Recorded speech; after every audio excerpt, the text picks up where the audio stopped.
SDPB helps shape South Dakota's future by educating, informing, and inspiring the next generation of thinkers, leaders, and creators. SDPB. Good, useful, and full of wonder.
SDPB serves South Dakota through an interconnected communication system that is on 24/7, 365.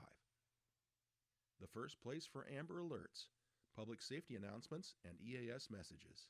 SDPB keeps public servants and citizens informed. Good, useful, and full of wonder. SDPB.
SDPB brings you closer to your government. With gavel-to-gavel coverage of the South Dakota legislature and in-depth reporting from peer. Good, useful, and full of wonder. SDPB.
From early learners to lifelong students, SDPB inspires curiosity through trusted educational programs and resources for every stage of life. Good, useful, and full of wonder. SDPB.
Senate taxation will now come to order. I'd like to ask everybody to take a seat and have your phones turned to silent. If you plan on testifying today, please make sure to sign in at the back of the room. If you're testifying and have handouts, please ask the pages to distribute them to the committee members. Lobbyists, please make sure you're wearing a badge and that badge is clearly visible. Welcome to those of us who are joining us online. And lastly, a reminder that all testimony and questions are to be addressed through the chair. At this time, I would like to ask the secretary to please call the roll. Senator Crabtree, excused. Grove, Here. Blanc, Here. Davis, excused. Hulse, Here. Hone, Here. Peterson. Here. Madam Chair, you have a quorum. At this time, the chair will entertain a motion to approve the minutes of the last meeting. So moved. Second. It's been moved and seconded to approve the minutes from the last meeting. Those in favor say aye. Aye. Those opposed, same sign. Minutes have passed. Are there any personal privileges today? Okay. I'd like to ask the pages to come to the mic and to tell us about yourself and a little bit about your future plans if you'd like to.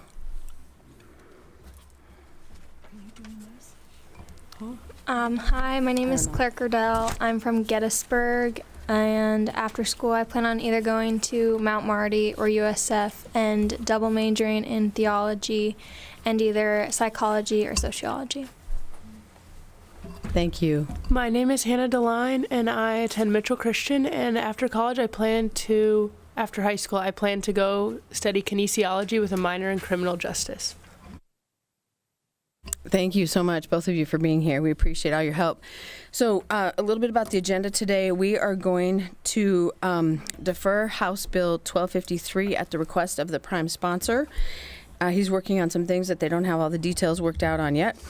And also, because we have committee members who also have bills in other committees, we're going to take 1193 first. So with that, I would ask for proponent testimony on House Bill 1193, which is an act to modify the provisions for a refund of taxes to disabled veterans and survive. Oh, is that the wrong one? Is that the right one? No, 1241. Which one are we on? Okay, 1193. Okay. Modify the provisions for a refund of taxes to disabled veterans and surviving spouses under certain property tax relief programs. We have 2 veteran-related bills today, so I got confused. Sorry about that. Go ahead. Proponent testimony. Thank you. Thank you, Madam Chair and members of the committee. Amber Holst, State Senator for District 30. This is a very simple bill. Essentially what was happening was if you're a veteran and you qualify for some of the other the program that we're going to be talking about in the next bill in this committee, let's say that you are going through the VA process and the deadline to apply for this program is November 1st, but it's not until November 2nd that you actually get the letter from the VA that says that you qualify for this program.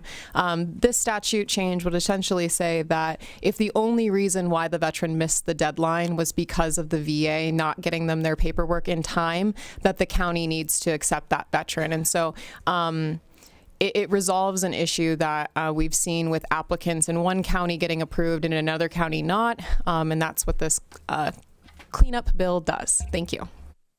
Thank you. Further proponent testimony on House Bill 1193. Seeing none. Any online? Any opponent testimony on House Bill 1193? I don't see any in the room. Is there any online? Okay. With that, I would move to committee questions. Okay, seeing none, we will move to committee discussion and or action. Madam Chair. Senator Grove. Madam Chair, I move do pass. Second. So we have a motion by Senator Grove, a second by Senator Blanc. Are there comments on your motion? I have personally experienced not this particular issue, but the mail issue with the VA with my dad on many occasions. And once you've missed the deadline, it's like impossible to fix those things. So I definitely support this bill. Further comments on the motion? Okay. Seeing no further comments on the motion, we will move to the do pass motion on House Bill 1193. Madam Secretary, please call the roll. Those in favor say aye. Those opposed, no. Senator Crabtree, excused. Grove. Aye. Blanc. Aye. Davis, excused. Hulse. Aye. Hone. Aye. Peterson. Aye. Madam Chair, you have 5 yeas, 0 nays, 2 excused. With that, House Bill 1193 will go to the floor with a do pass motion. If there's no objection, we'll put that on consent. Any objection? No. Okay, that goes on consent. Okay, we will now move to House Bill 1241, which is an act to increase the amount of value exempt from property taxes under a tax relief program for disabled veterans and surviving spouses. Any proponent testimony?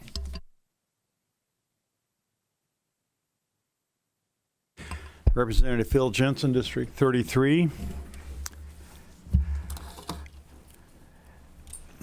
In 2010, I was approached by a lady named Connie, whose husband had just passed away. He was a 100% disabled veteran.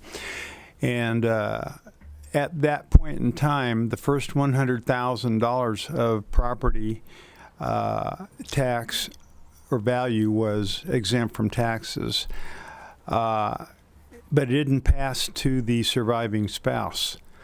So I brought it forward to cover surviving spouses, and that was back in 2010.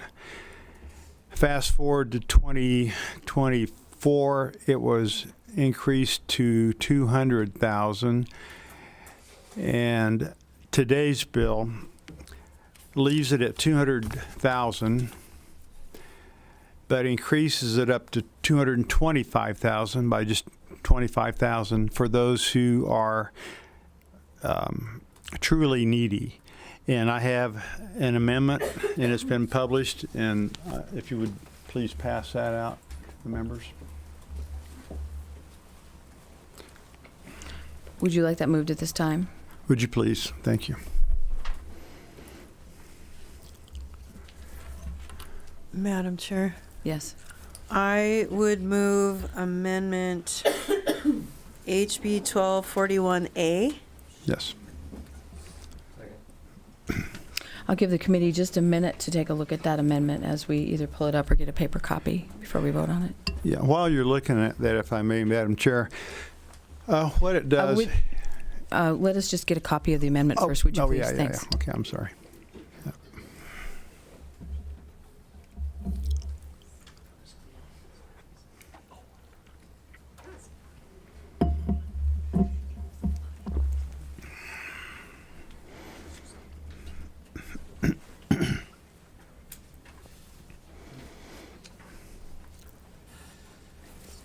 Thank you.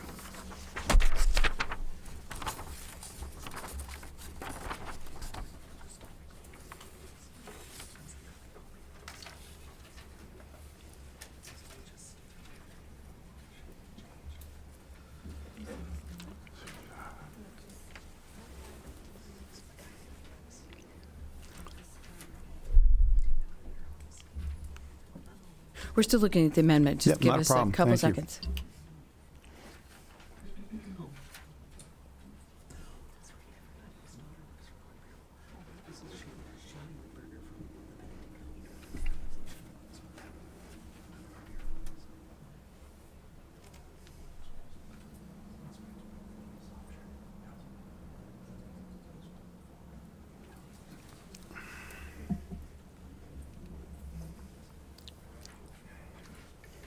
Go ahead, Representative, and explain the amendment. I think we all have copies of it Okay. now. Thank you. What this amendment does, it provides property tax relief for another $25,000 of property value being non-taxable for those that have an income as a couple of $65,000 or less than $65,000. And for those that are single, say a surviving spouse, it's an additional $25,000 that's not taxable, provided his income is less than $55,000. So it really just targets those that are truly needy, and that's the thrust of this amendment in this bill. Thank you. Thank you. No, we've not voted on the amendment yet. He was just explaining the amendment. So with that, I would entertain a motion on, you already moved to adopt the motion? Yeah, okay, sorry. So, yeah, thank you. Discussion on the motion.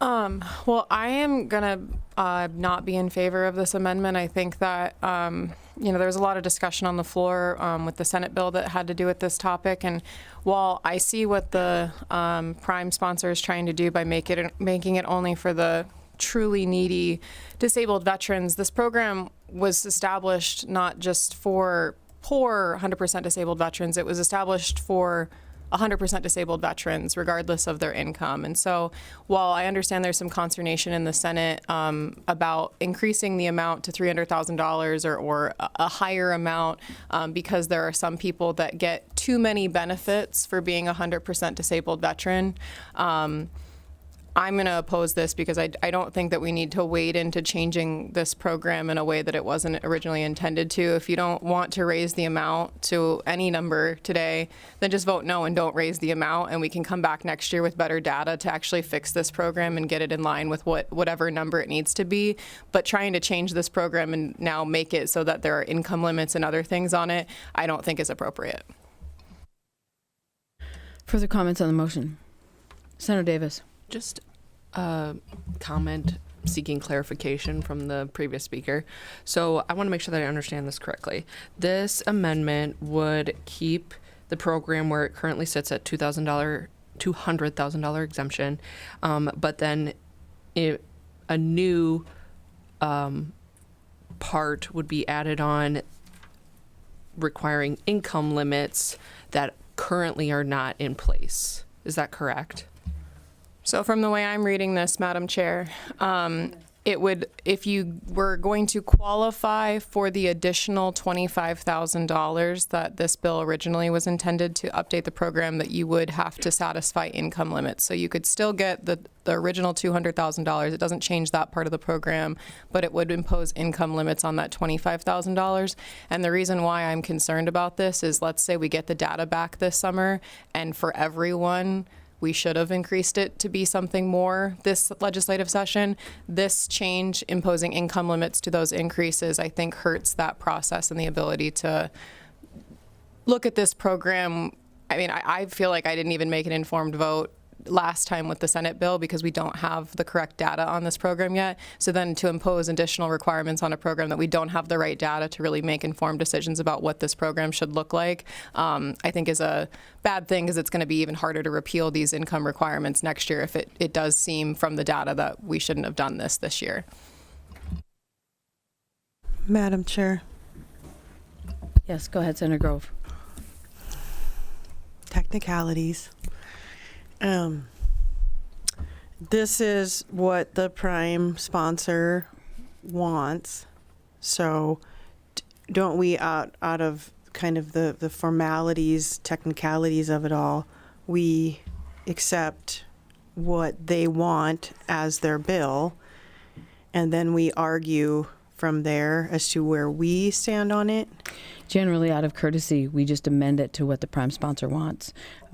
Because we hadn't really seen this and there's a lot of red in it, I just wanted a little time to review it before we just blanket adopted it. But I think we understand the amendment, and I guess I would encourage folks to adopt it out of courtesy to the prime sponsor, and then we can debate the merits of the bill as amended. It can be for it or against it as amended. So with that, I think there was Blanc. Yeah, Grove and Blanc. Yeah, okay. So with that, those in favor of the amendment say aye. Aye.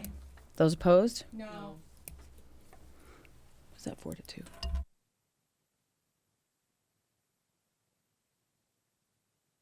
Amendment passes. So go ahead and feel free to speak to the bill as amended, which I think you started to do already when you explained the amendment. Thank you, Madam Chair. Rep. Phil Jensen, District 33.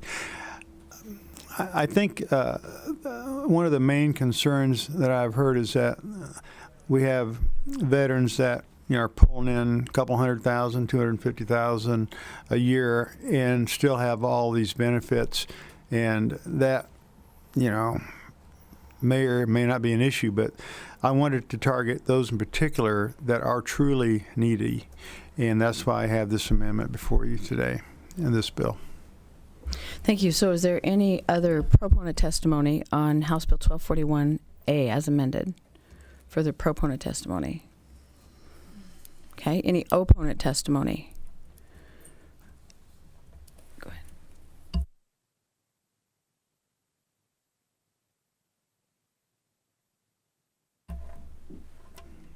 Good morning.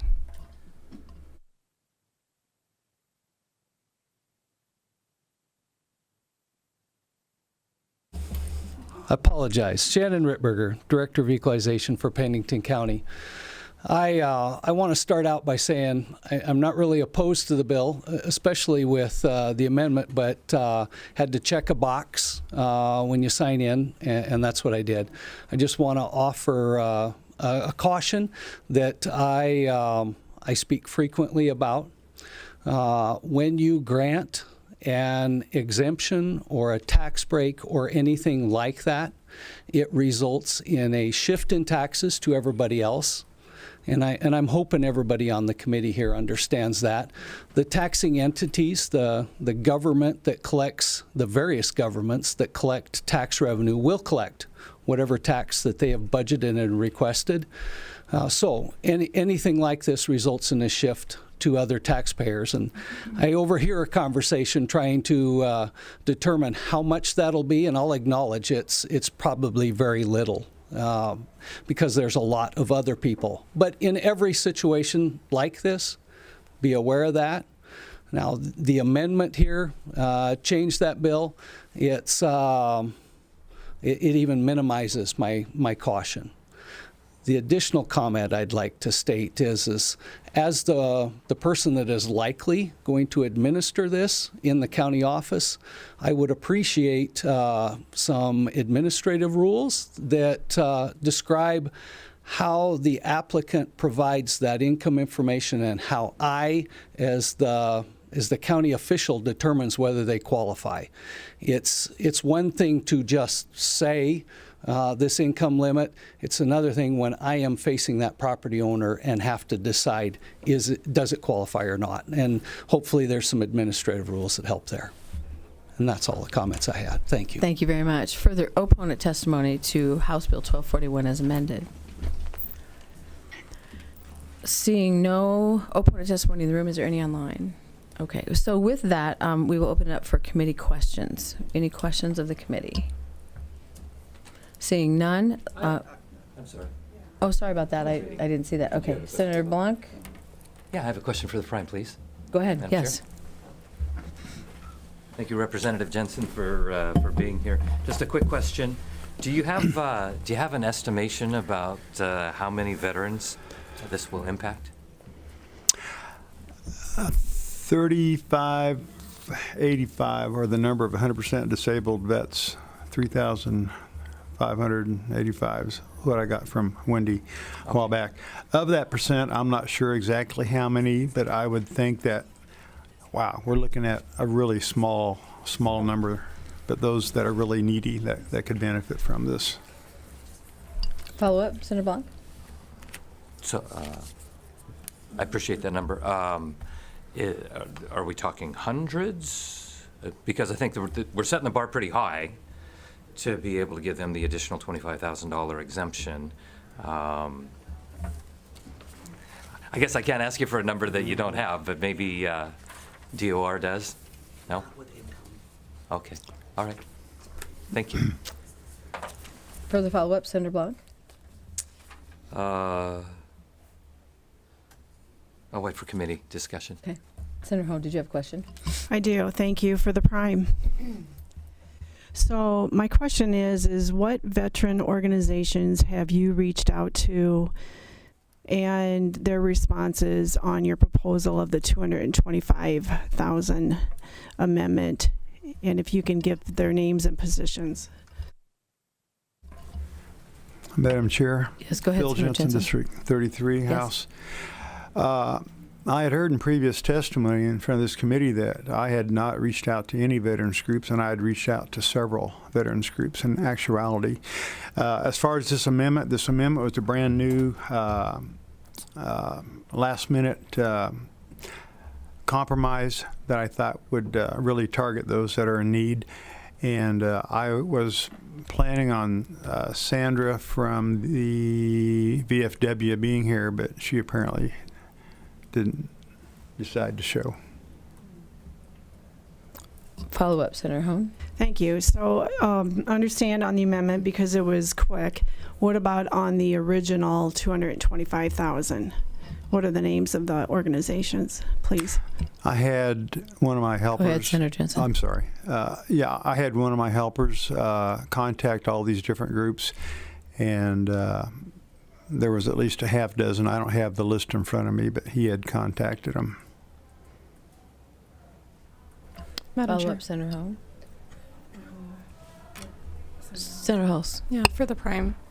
So is it, in your opinion, that only needy 100% disabled veterans should receive a property tax exemption, or that we should focus only on poor 100% disabled veterans and not just all 100% disabled veterans? Madam Chair. Go ahead. Well, I understand there's different categories of 100% disabled veterans. The 200,000 tax exempt for their property remains in effect. It's not diminished. The additional 25,000 would be for those who have an income of $65,000 or $55,000, respectively.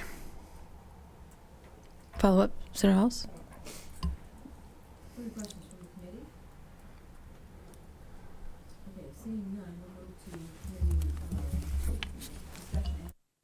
Madam Chair. I move to the 41st day. Second. Discussion on your motion, comments on your motion. Yeah, I appreciate the discussion that this has brought up about this exemption program. And as the person sitting on this committee that probably represents more percentage of the people that are on this program than probably any other senator in this body, we got some of the statistics back from Pennington, Meade, and Fall River County as to how much this would cost the other taxpayers in those counties just now. And so based off of the numbers back from the Department of Revenue, obviously making a lot of assumptions here. In my county of Fall River, where we have 138 applicants, it would cost everyone $3.60 per $100,000 to increase to $225, and that's without the amendment, because now the amendment would only apply to veterans that make less than certain amounts. And I'm really weary to put in this amendment in the 11th hour of the 11th minute without a lot of consultation on looking at how much veterans really make and what's really going on. And I think the overall discussion surrounding this topic of increasing these assessment limits has been really, I'm going to use the word vile to me, that only 100% disabled people that are service-connected, 100% disabled people are allowed to get exemptions if they're poor. It's not enough that they sacrificed their life and their health for our country. Now they also have to be living in poverty too for us to care. And I don't really think that that's the right message to send. So that's why I made this motion today. Thank you. Thank you. Further comments on the 41st day motion? Senator Hone? Yeah, I'll just make a motion on that too, that I feel we need to get more solid data from the Department of Revenue before moving forward on an amount. I mean, we had a lengthy debate here in committee, and then as well on the floor on that. I just feel like the appetite is not there for an increase, and I'm going to be voting no. I'm sorry, I'll be voting yes for the 41st day motion. Madam Chair. Yes, Senator Grove. I would like to say a few things. So as the only senator in the state of South Dakota that has 3 tribes in my district, I'd like to say Native Americans per capita are the highest serving group of individuals in the United States and in South Dakota. So just shout out to that. And then also, my dad, he adopted me. He was a lot older. He was a Marine Corps fighter pilot in World War II. And he achieved the Distinguished Flying Cross for his bravery in battle when he sank a ship that was shooting at MacArthur's men. And I think about him when these bills come up, and this is very difficult for me to not support our military. I was obviously raised by a hardcore Marine, and I am very appreciative for their service. And I feel a lot like, I guess, the senator from Fall River. I think that. I feel 2 ways about this. First of all, I think that we've already made some changes, and I'd like to get data. I'd like to see where we're at. I want more information before we raise the dollar amount. But this particular bill actually will rewrite the whole law that we have right now, and will will basically gut it. And so I don't even know, like, we would have to take money back from some individuals that are currently receiving it because they're not going to meet these parameters if we were to pass this bill. And so I would never want to do that. So I am going to support to the 41st day, but I didn't get to share my story, and I wanted to say that I am deeply connected to the military, and I care for them, especially those who are disabled, which my dad, even though he was a very, very hardworking man, finally at around 80, he started applying for disability. So anyway, that's just my 10 cents, and I wanted to share that. Thank you for letting me. Thank you, Senator Grove. Further comments on the 41st day motion? Madam Chair. Yes, go ahead, Senator Blanc. Well, thank you for your discretion in allowing us to have a little further chat on this, because our docket has become a little bit easier for today. We have discussed this topic quite a bit in the Senate, and even before it hit the floor, primarily about the amounts. 300, started at 350K, and then we were considering something less than that. And through that, I think that we all had decided that maybe we need to give a little bit more time for the data to come out for what the DOR has implemented. It wasn't my initial thought, but I was always taught that a wise man or a wise woman concedes to better information and getting more information. I want to definitely commend Representative Jensen for, one, having a heart to be able to help our vets, and two, to be fiscally responsible. That's what I'm understanding through this bill. He wants to make sure that, and I think we should as well, that those who truly need it should be able to at least get it first in such a time where everybody's hungering for some property tax relief. I'm going to fight for the vets as much as I can. We all know that it's a tax shift. None of us like that.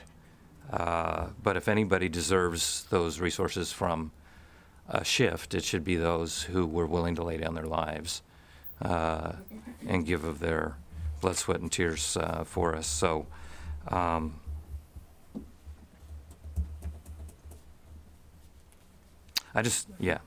before we voted, I just thought that I needed to say that. Thank you, Madam Chair. Yes. Further comments from the committee on the 41st day motion? None? You have one? I just make one more comment to Representative Jensen. Thank you for adding in 2010 the surviving spouses amendment on there. That's, we definitely appreciate that. I think everyone on this committee wants to do our best to help our veterans. So thank you.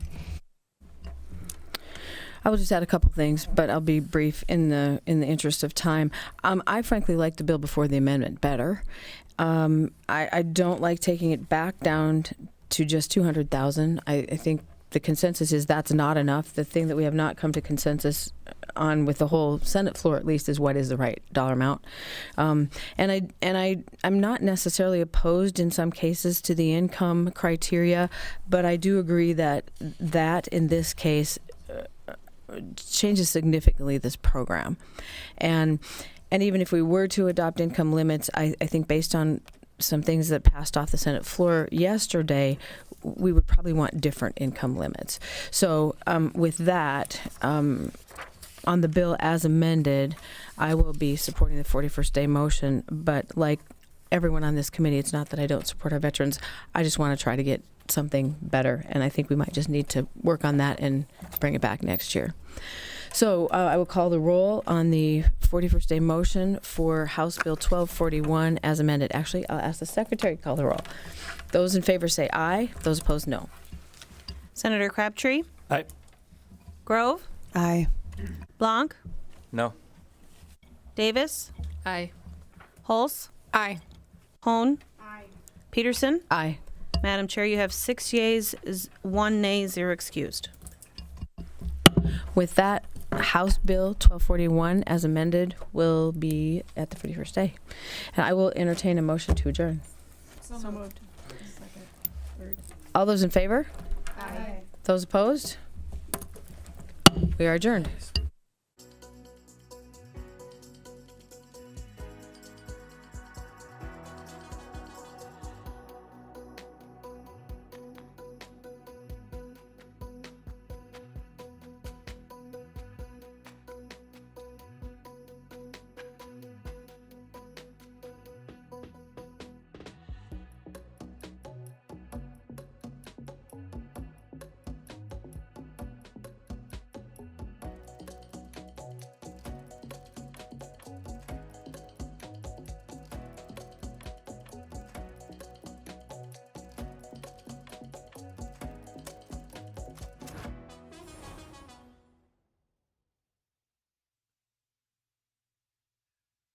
From early learners to lifelong students, SDPB inspires curiosity through trusted educational programs and resources for every stage of life.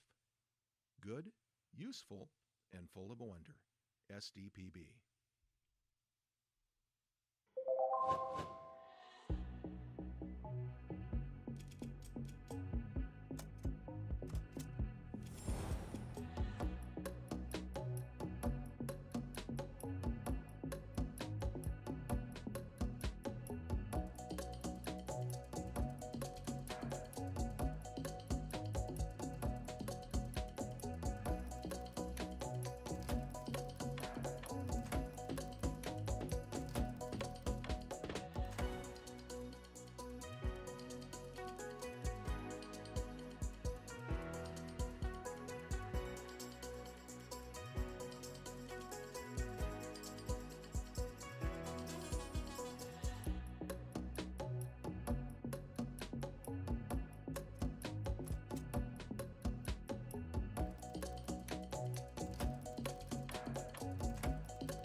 When South Dakotans need reliable information, SDPB is there providing updates and coverage that keep our communities safe and connected.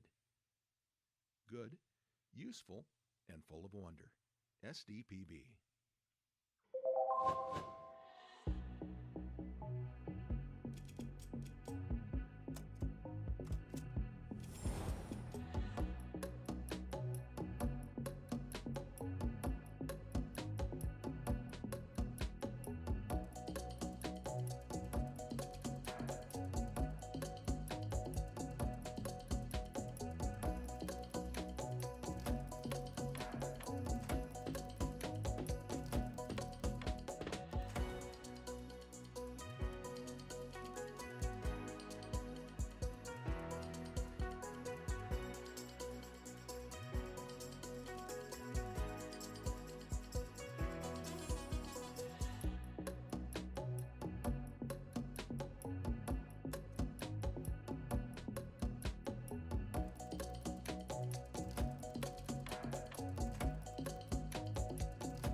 SDPB celebrates South Dakota's student athletes with live coverage of SDHSAA state championships, sharing the excitement of hometown heroes.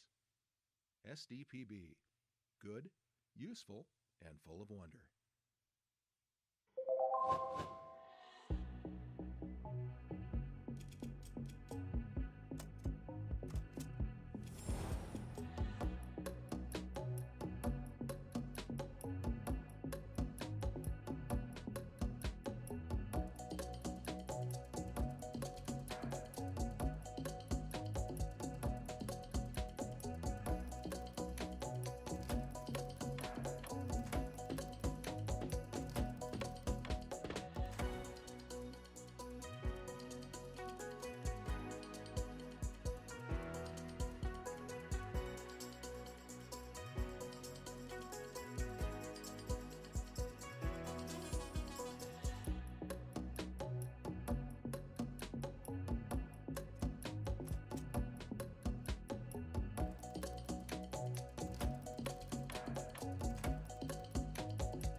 From choir to debate to theater, SDPB shines a spotlight on South Dakota's talented students through SDHSAA All-State Fine Arts programming.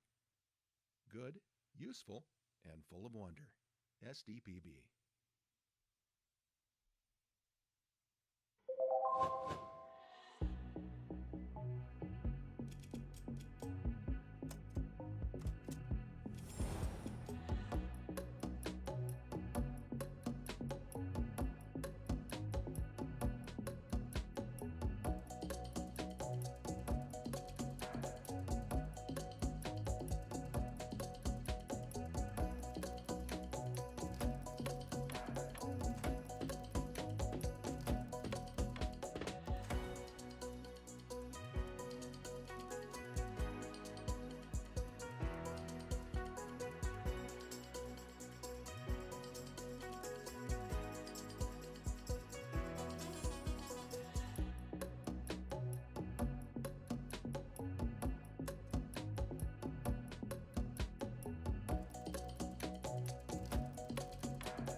Every day, SDPB connects South Dakotans with stories that inform, inspire, and bring us together.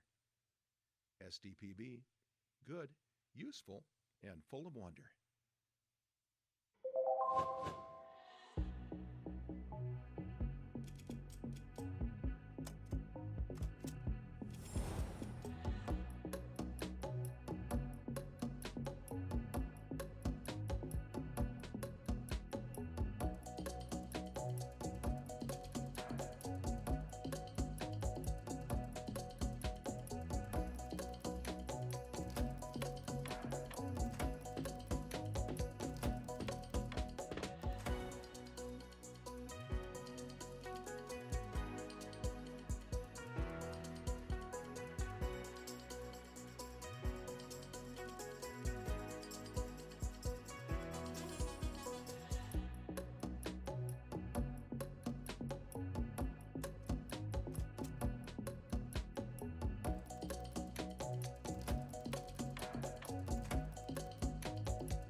SDPB is your home for fact-based journalism, connecting South Dakotans with news they can trust and stories that matter.